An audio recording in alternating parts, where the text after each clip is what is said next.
Hello friends, ഇന്ന് നമ്മൾ ഉണ്ടാക്കാൻ പോണത് ഒരു അടിപൊളി സ്നാക്സ് കേട്ടോ. നല്ല ടേസ്റ്റുള്ള ഒരു വെറൈറ്റി സ്നാക്സ് ആണ് നമ്മൾ ഉണ്ടാക്കാൻ പോണത്. അപ്പോൾ ഈ അടിപൊളി സ്നാക്സ് എങ്ങനെ ഉണ്ടാക്കാമെന്നും ഇതിലേക്ക് എന്തൊക്കെയാണ് സാധനങ്ങൾ വേണ്ടി നമുക്ക് നോക്കിയാലോ. അപ്പോൾ ആദ്യം തന്നെ നമ്മളൊരു പാത്രം എടുത്തിട്ടുണ്ട്. ഞാൻ അതിലേക്ക് ഒരു ചെറിയ കപ്പ് മൈദയാണ് നമ്മൾ ഇട്ട് കൊടുക്കുന്നത് കേട്ടോ. ഇനി അതിലേക്ക് നമുക്ക് പാകത്തിന് ഉപ്പ് ചേർത്തിട്ട് ചെറു ചൂടുവെള്ളത്തിൽ ഇത് നല്ലോണം ഒന്ന് കുഴച്ചെടുക്കണം. ചപ്പാത്തിക്കൊക്കെ കുഴക്കുന്ന രൂപത്തിൽ നല്ലോണം മയത്തിൽ നമുക്ക് കുഴച്ചെടുക്കുക. അപ്പോൾ നിങ്ങൾ എൻ്റെ ചാനൽ ആദ്യമായിട്ടാണ് കാണുന്നുണ്ടെങ്കിൽ നിങ്ങൾക്ക് ഇഷ്ടപ്പെട്ടാൽ ഒന്ന് സബ്സ്ക്രൈബ് ചെയ്ത് തൊട്ടടുത്തുള്ള ബെല്ലൈക്കൻ അമർത്താൻ മറക്കരുത്. അപ്പോൾ ഇതുപോലെ തന്നെ കുറച്ച് വെള്ളം ഒഴിച്ച് വെള്ളം നേരാത്ത രീതിയിൽ നമ്മൾ നല്ലോണം ചപ്പാത്തിക്ക് വെക്കുന്ന രൂപത്തിലൊന്ന് കുഴച്ചെടുത്തിട്ടുണ്ട് കേട്ടോ. ഇനി നല്ലോണം മയം വെക്കാനും വേണ്ടിയിട്ട് നമ്മൾ കയ്യിൽ കുറച്ച് ഓയിൽ ഒഴിച്ചതിന് ശേഷം നമുക്ക് എല്ലായിടത്തും കൂടെ ഒന്ന് ആക്കി കൊടുക്കുക. ഒന്ന് ചെറുതായിട്ടൊന്ന് കുഴച്ചതിന് ശേഷം അതൊരു 10 മിനിറ്റ് നമുക്കിതൊന്ന് മാറ്റി വെക്കണം കേട്ടോ. ഒരു 10 മിനിറ്റ് അവിടെ മാറ്റി വെക്കുമ്പോൾ തന്നെ നമുക്ക് കുറച്ച് മസാല തയ്യാറാക്കണം. അതിന് വേണ്ടിയിട്ട് ഒരു ചട്ടി അടുപ്പത്ത് വെച്ചിട്ട് ഇനി നല്ലോണം ഒന്ന് ചൂടാകട്ടെ. കുറച്ച് ഓയിലൊക്കെ ഒഴിച്ച് നല്ലോണം ഒന്ന് ചൂടായതിന് ശേഷം അതിലേക്ക് കൊത്തി അരിഞ്ഞ 2 സവോളയുടെ എത്ര വലുപ്പത്തിൽ 2 സവോള ചേർത്ത് കൊടുത്തിട്ട് ഇനി അതിലേക്ക് ഇഞ്ചിയും പച്ചമുളകും വെളുത്തുള്ളി ചതച്ചത് ഒരു സ്പൂൺ ചേർത്ത് കൊടുക്കുക. പാകത്തിന് ഉപ്പും ചേർത്തതിന് ശേഷം നമുക്ക് നല്ലോണം ഒന്ന് ഇളക്കി ആ സവോളയൊക്കെ ഒന്ന് പകുതി മുക്കാൽ വേകുന്ന വരെ നല്ലോണം ഒന്ന് ഇളക്കി കൊടുക്കണം കേട്ടോ.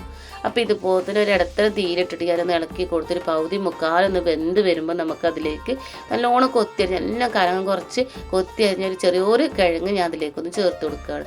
ആ കിഴങ്ങും ചേർത്തതിന് ശേഷം നമുക്ക് നല്ലോണം ഇളക്കി കൊടുക്കണം. അപ്പോൾ നല്ലോണം ഇളക്കി കൊടുത്താൽ കിഴങ്ങും ആ സവോളയൊക്കെ നല്ലോണം വേവിച്ചെടുക്കുക.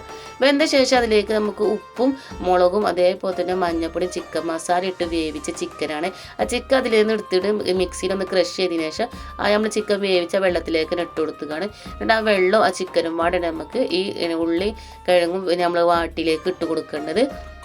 എന്നിട്ട് നല്ലോണം ഇളക്കി കൊടുക്കുക. നല്ലോണം ഇളക്കി ആ വെള്ളമൊക്കെ ഒന്ന് വറ്റുന്ന രീതിയിൽ നല്ലോണം ഇളക്കി കൊടുക്കുക. ഇപ്പോൾ വെള്ളമൊക്കെ ഒരു ഏകദേശം വറ്റിക്കണം. ഇനി അതിലേക്ക് നമുക്ക് 1 സ്പൂൺ ഗരം മസാല 1 സ്പൂൺ കുരുമുളക് പൊടിയും ചേർത്ത് ഒന്നും കൂടി ഒന്ന് ഇളക്കി കൊടുത്ത് അപ്പോൾ കോഴിമുട്ടയൊക്കെ ചിക്കന രീതിയിൽ നല്ലോണം വെള്ളം വറ്റിച്ചെടുക്കണം. ഇപ്പോൾ ഇതുപോലെ വെള്ളമൊക്കെ ഒന്ന് വറ്റി ചട്ടിയിൽ നിന്ന് വിട്ട് വരുന്ന സമയമാകുമ്പോൾ നമുക്കൊന്ന് വാങ്ങി ചൂടാറാനും വേണ്ടി മാറ്റി വെക്കണം കേട്ടോ. ഇപ്പോൾ നല്ലോണം മസാലയൊക്കെ നല്ലോണം ഒന്ന് ചൂടാറിയിക്കണേ. അതിന് ശേഷം നമ്മൾ ഉണ്ടാക്കി വെച്ച മാവുന്ന ഇതുപോലെ തന്നെ ഒരു പൂരിയൊക്കെ ഉണ്ടാക്കുന്ന രൂപത്തിലത്തെ വലുപ്പത്തിൽ നമുക്കൊരു ബോൾ ഉണ്ടാക്കണം. ഇനി അത് നമുക്ക് കല്ലിട്ടൊന്ന് പരത്തണം. അപ്പോൾ പൊടിയൊന്നും വേണ്ടതിൽ എണ്ണമയൊക്കെ ഉണ്ടായതുകൊണ്ട് തന്നെ അതുകൊണ്ട് നമുക്ക് പൊടിയൊന്നും ഇല്ലാതെ തന്നെ ഇതിങ്ങനെ പരത്തിയെടുക്കട്ടോ. അപ്പോൾ ഇതുപോലെ ഒരു ബോളിൻ്റെ വലുപ്പത്തിൽ നമുക്ക് ആദ്യം ഇതൊന്ന് പരത്തിയെടുക്കാം. അതിനുശേഷം നമ്മൾ ഉണ്ടാക്കി വെച്ച ആ ഫില്ലിങ് ഇതിൽ ഉള്ളിലേക്കൊന്ന് ഇട്ട് കൊടുക്കുകയാണ്. അപ്പോൾ 2 സ്പൂൺ ഫില്ലിങ്ങാണ് ഞാൻ അവിടെ ഇട്ട് കൊടുക്കുന്നത്. നല്ല ഫില്ലിങ് ഇട്ട് കൊടുക്കുമ്പോൾ നല്ല നമ്മളെ സ്നാക്സിന് നല്ല ടേസ്റ്റ് ഉണ്ടാവുള്ളൂ. അപ്പോൾ ഫുള്ളായിട്ട് ഫില്ലിങ് തന്നെ ഇട്ട് കൊടുക്കുക. എന്നിട്ട് ഇതുപോലെ തന്നെ ഒരു അടൻ്റെ രൂപത്തിൽ നമുക്കിതൊന്ന് പിടിച്ചെടുക്കണം കേട്ടോ.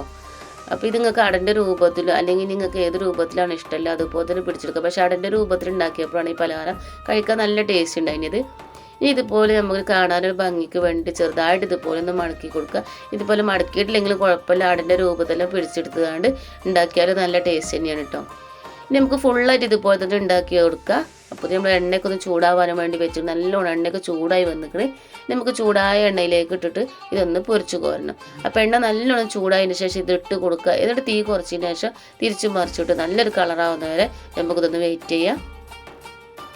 അപ്പോൾ തീ കൂട്ടിയിട്ടിട്ടാണ് നമ്മൾ പൊരിക്കണമെന്നുണ്ടെങ്കിൽ നല്ല കളറായി കിട്ടും. പക്ഷേ ഉള്ളിലത്തെ ഒരു കുറച്ചൊക്കെ വെള്ളമയമൊക്കെ ഉണ്ടെങ്കിൽ നമ്മൾക്ക് ഇതൊന്ന് ചൂടാറുമ്പോൾ നമ്മൾ ഇതിൻ്റെ ക്രിസ്പിനെസ്സൊക്കെ പോകും കേട്ടോ. അപ്പോൾ ചെറിയ തീയിലേനെ ഇതേപോലെ ഇട്ടിട്ട് നല്ലൊന്ന് കളറാവുന്നവരെ വെയിറ്റ് ചെയ്യുക. എന്നിട്ട് ഇതുപോലെ ഒന്ന് പൊരിച്ചു കൂടുക. അങ്ങനെ നമുക്ക് ഫുള്ളായിട്ടൊന്ന് പൊരിച്ചു കൂടുക. ഇപ്പം നമ്മൾ അടിപൊളി ടേസ്റ്റിൽ പലഹാരം ഇവിടെ റെഡി ആയിക്കണേ. അപ്പോൾ എല്ലാവരും ഉണ്ടാക്കി നോക്കുക. ഇഷ്ടപ്പെട്ടാൽ ലൈക്ക് ചെയ്യാനും ഷെയർ ചെയ്യാനും മറക്കരുത്.